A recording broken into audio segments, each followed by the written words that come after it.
This is the Bloomberg Surveillance Podcast. I'm Tom Keene, along with Jon Ferro and Lisa Abramowicz. Join us each day for insight from the best in economics, geopolitics, finance, and investment.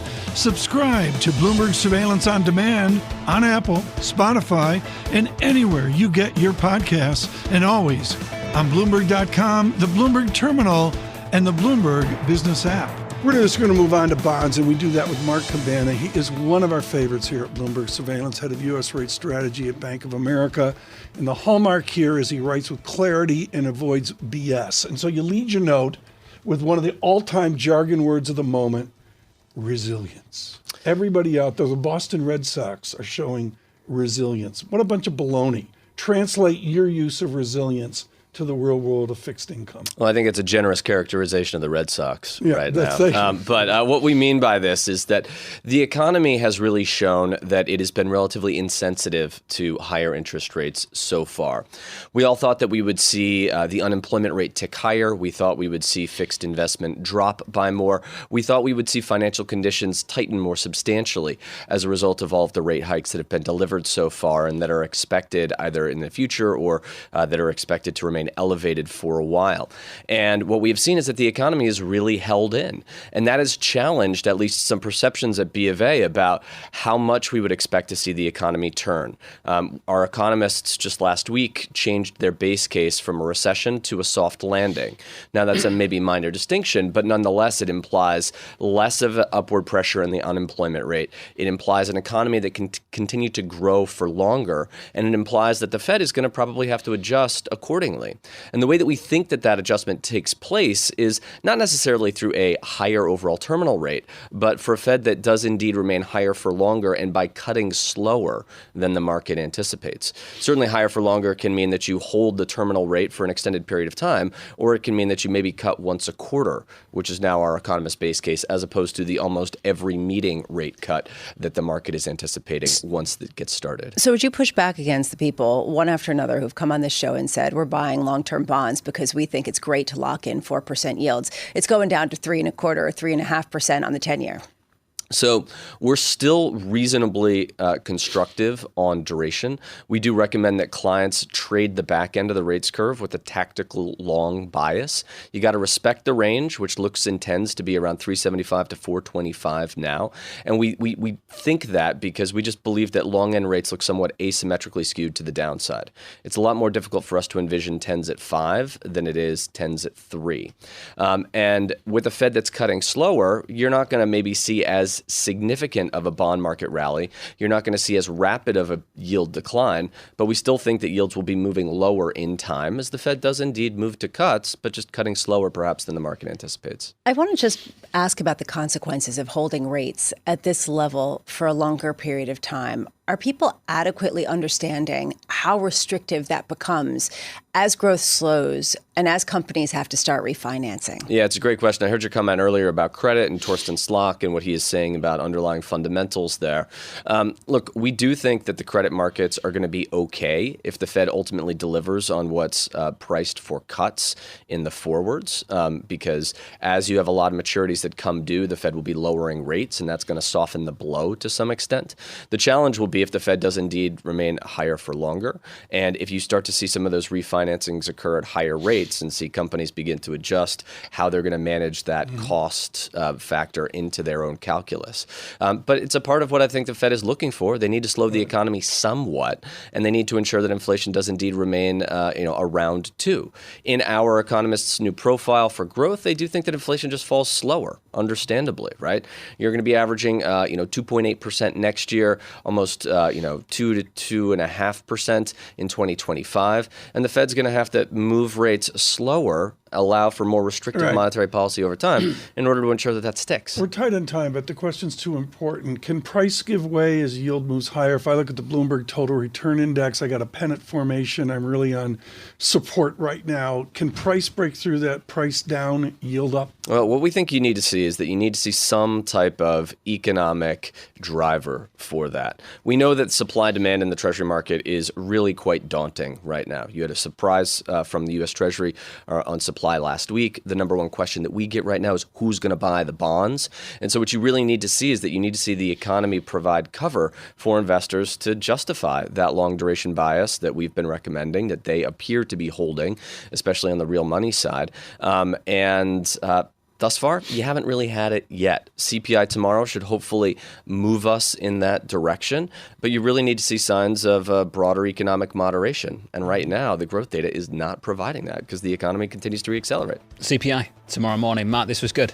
As Thank always, you. Mark Cabana, thank you, sir, of Bank of America.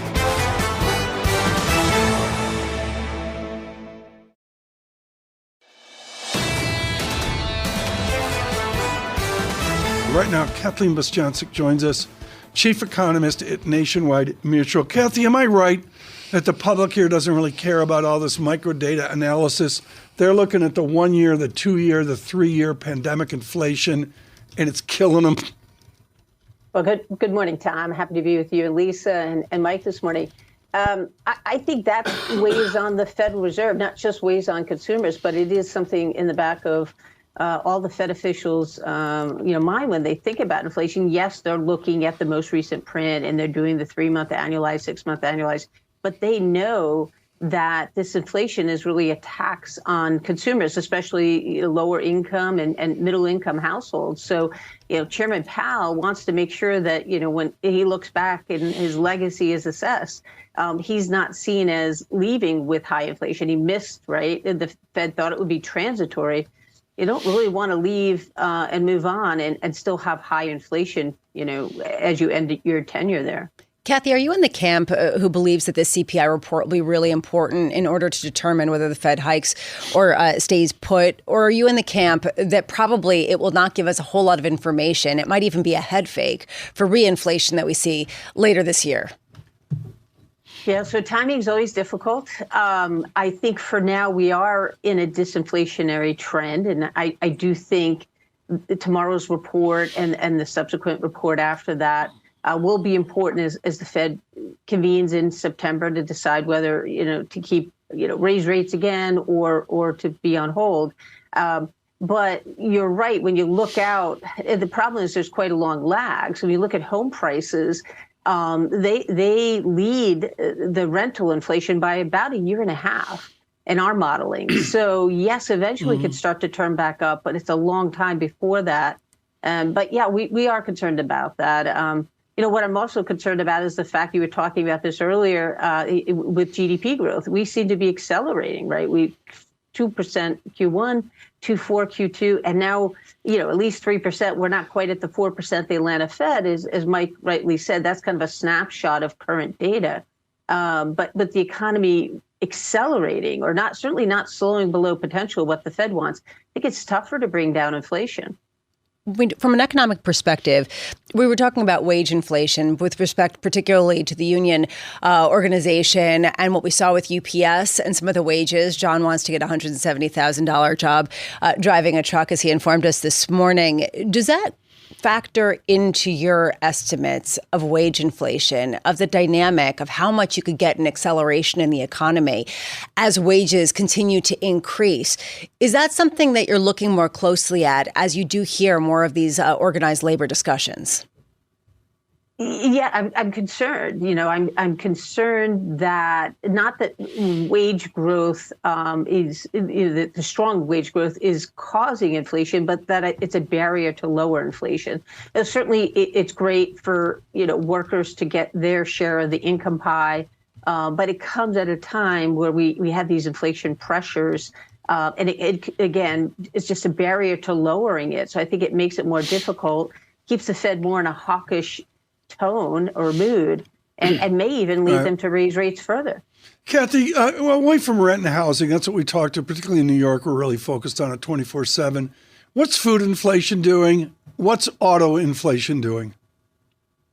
Yeah, so food inflation has come down quite nicely since the peak, especially right after the outbreak of the Ukraine-Russia war.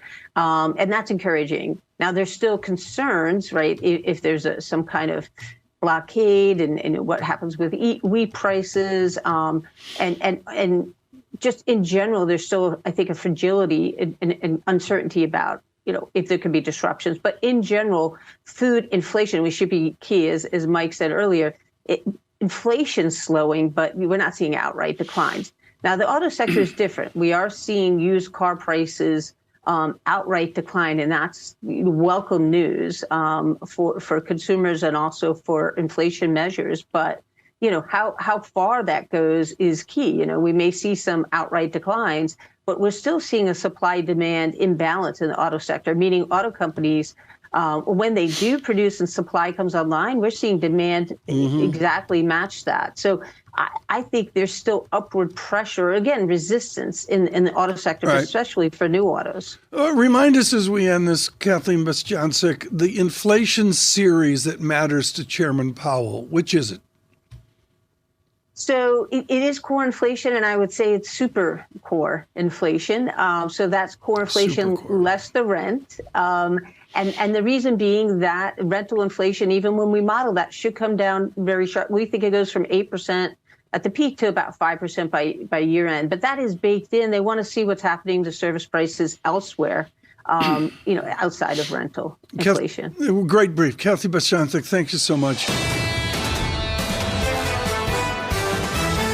Victoria Fernandez is with us around the table, Chief Market Strategist at Crossmark Global Investments. Victoria, good morning. Good morning. Not going to ask you your Uber rating this morning. Going to talk about your price target on the S&P 500. It's amazing for me that we've seen this data come out of China. And typically years ago, what we would have seen on a morning like this morning, through this week, it's just an aggressive rally in the bond market. Yields much lower. We'd be talking about China exporting deflation to the rest of the world. What's changed?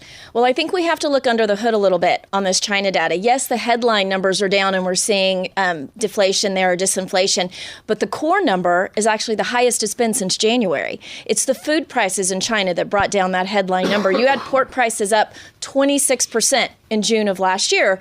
They're flat this month. So we have to look a little bit more and see what is driving it. Typically, you would see a response, but I think because that underlying core inflation, which is the concern here in the U.S., what is that core inflation going to look like? Is that going to remain sticky, especially with wages? That's going to be the concern. I'm so happy you're here. Crossmark has such a pulse on what people emotionally are doing with their money right now. Institutional, high net worth, and the whole thing.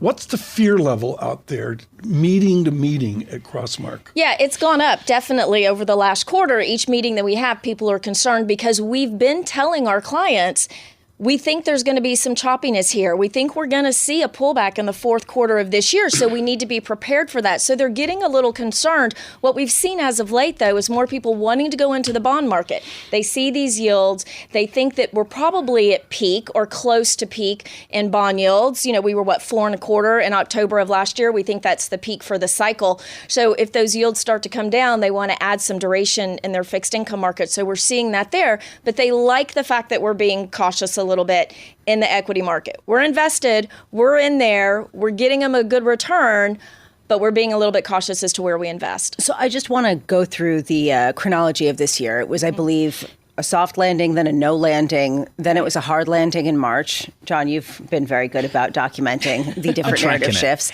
You're tracking it. Now we're in soft landing.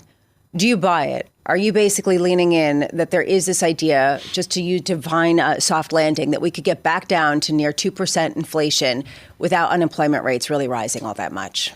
I don't think so. I don't think we're going to be able to have whatever the magic is, the sparkle dust that's going to make that happen for us. I mean, we assume that the Fed, we're close to peak Fed funds rate. Are we there? I don't know. I wouldn't be surprised to see the Fed go another 25 or 50 basis points. When you look at some of the inflation numbers, you look at average hourly earnings over the last 3 months, it's up about 5% on an annual basis. If you look at just the goods producing sector over the same time frame, up 7%. We've got the UAW, their contract ending in September. We could have wages go even higher then. So I think there's some underlying pressure on inflation that's going to continue to be there. And you have an economy that is doing pretty well because the consumer is there, because the labor market is strong. So at some point, we're going to have to pay the piper for everything that we've seen up until now. I think we could start to have a consolidation around a 4,200, a 4,300 on the S&P, take us back another 5% to us, that's your opportunity to get into the market. Are you staying away from companies where there is strong labor negotiations or a potential risk there for either shutdowns or a significant increase in some of their compensation costs? Yeah, I wouldn't say we're staying away. We're not pulling out of those names completely, but we could be a little underweight in those names. And if we start to see more pressure ramp up, especially with the auto makers, then yes, we could come out of those names to avoid some some choppiness. John, I think this is insane. We are down 6% Standard & Poor's 500 from the peak of late 2021. We are down 1.5% from the recent peak of days, weeks, months ago. I think it's literally August financial media hysteria going on. And I don't mean just TV and radio. I mean print and the whole. We got nothing better to do, so let's talk about SPX down 5 days in a row or whatever. Yeah, I don't think anyone's suggesting this is a bear market, Tom. We're down like 15, 20% I think the tone is out right there. now. A lot. OMG, it's a bear market. You think this is really negative? It's a correction. You think the coverage of the last week is that negative? I haven't found that. I don't think at Bloomberg. I think we're just reporting the statistics. I mean, Kriti Gupta is always very negative. But You're blaming other media organizations. No, I'm just saying there's a hysteria out there among our listeners and viewers over OMG, we're not going up 2% a week. You are seeing some capitulation along that line. How can you capitulate at a negative 1.44%? Because people have been so positive, and I don't think anything has been priced into bull this market off of October. That's exactly right. Let's compare multiples now compared to the start of the year. Just how much multiple growth has there been? Well, the gains that we've seen in earnings are all PE expansions, right? It's not the earnings itself that are really driving it. And we're actually in the third month of an earnings recession going on here. So I think we have to be very cautious. It's one of the things you look at. Valuations are too high, especially for the level of inflation that we're at. So we're going to have to see something give. And I think it's probably going to be PEs. Well, the question we've got to ask is, where does the earnings acceleration come from into next year? Where's that coming from? Who's driving that? Yeah, I don't know. We're not seeing it, really and truly. Is it going to be more hope? Is that what's going to get us there? To me, that's pretty shaky ground if that's what you're betting on. So what's your top kind of shift heading into the last couple of months of the year? Well, we've always been cautious this year, and we've talked about that story, but adding some cyclicality to your portfolio along with some of your more value-focused names, I think is really smart to have that balanced approach. And so I think you need to do that. Have some cyclical names. Look at the finance names. Banks have taken a hit, obviously, just because of the headlines over the last few days, the downgrades coming out of Moody's and then Italy as well. But financial services should do quite well. A Visa, a MasterCard, maybe an Ameriprise, names we own just for full disclosure. But I think you can find pockets. The correlation between stocks is very low right now. That tells us it's a stock picker's market. I don't care. What I want to know, the reason we had you up here, thank you so much for coming in. Can you explain Astros-Rangers rivalry? I think for people like us, it's like literally a foreign country. Is it a big deal, Astros-Rangers baseball? It's a big deal, but I'd say it's not as big a deal now as it used to be. But look, Houston, Dallas, there's a rivalry on everything there. So even though we're in the same state, we are worlds apart. John, road trip, Labor Day weekend, September 5th. Yeah. Astros-Rangers, and I think it's near Dallas. Which is the team that cheats? Up in Arlington. Oh, listen to you. Whoa. I know which the team is. I think it's time for me to go on that one now. It's the ones that won the World Series twice. Right? Yeah, right. That's the team that cheats. Okay. Victoria, thank you. It's good to see you. Thank you for the I knew that. brief. Victoria Fernandez at Crossmark Global Investments.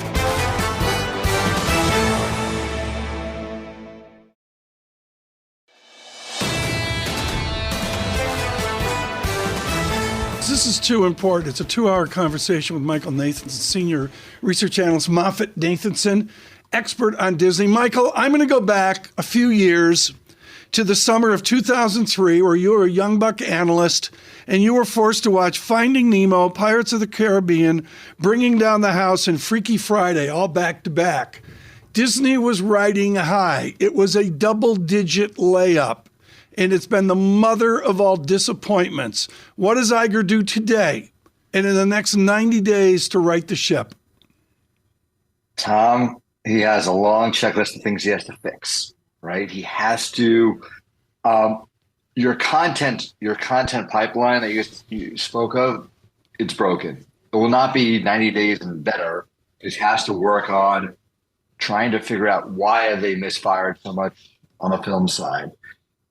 Maybe changing some leadership there. He has to work on getting ESPN some new partners, as you talked about, maybe finding a partner to invest in ESPN and potentially getting that off his books. He needs to then figure out what to do with his cable networks. Maybe he needs to sell those as well. And he has to work with Comcast to buy in the Hulu 33% stake that is coming to him next year. And he has to worry about DeSantis in Florida. His checklist is enormous, right? So he has a very busy 90 days ahead of him and probably in the next 2 years to fix what he has to fix. Might be easier to frame the question the following way. What isn't for sale, Michael? Right. What isn't for sale, John, is the parks, right? Like, I think what's happening here is that the parks are taking over leadership of this company. And as long as the U.S. economy does not weaken materially, the park story should hold pretty well. And our thinking is that this company's in transition from what Tom described as an IP-led company to a parks-led company, right, with streaming attached to it. So I think we're in the beginning of a real transition of Disney's assets into a more targeted company. Michael, I ask, how long is this going to take? Because there's a leadership question embedded in that. How long will this take? It'll take the next 2 years. And that's why he's been re-extended, right? They need to make some very tough decisions, which he's hinted about. Our point is, like, look, we've been negative about linear networks since we started talking to him. The weakness is apparent. It's here. He wants to get the businesses off his books. It's not going to be easy. It's not going to be very accretive to do that. But he needs to get those off his books. He needs to change leadership, in the content side to fix streaming. It's going to take time. It really is. When you talk about some of the units for sale, I wonder how the deal that was announced yesterday with ESPN and Penn Entertainment factors into that. This idea that ESPN is going to be going into sports betting, which isn't completely congruent with the sort of family-friendly image that the rest of the parks kind of cater to. Do you think that this is sort of a predecessor to a spinoff? I think it is. I think they decided the past 2 years that the U.S. perception on gambling had changed, and their perception had changed. This is a deal where ESPN gets $1.5 billion and some warrants, but I do think it's a predecessor to finding new partnerships and trying to reposition ESPN off of their books in partnerships with other companies, right? So the ESPN's troubles, to me, are not easily fixed. But perhaps you can find some ancillary businesses like gambling, maybe e-commerce.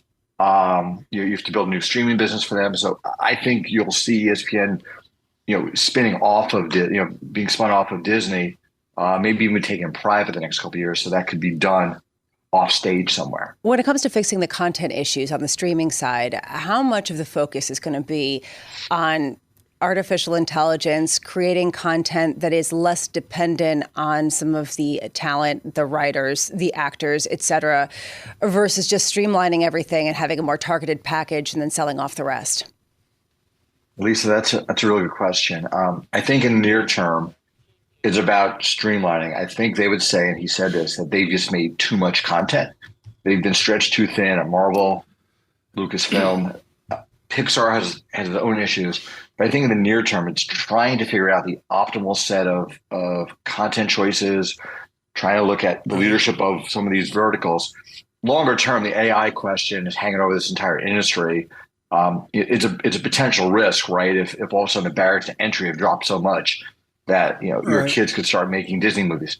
Michael, I got 8 ways to go here. 8 ways to go here. We could do a 2-hour conversation on this. We're thrilled you're with us. The bottom, I'm going to go financial. I got 60% plus debt at Paramount, 60% plus debt at Warner Brothers Discovery Disaster. I've got 30 plus debt at Fox, whatever. And Disney's debt less encumbered at 21% on the balance sheet.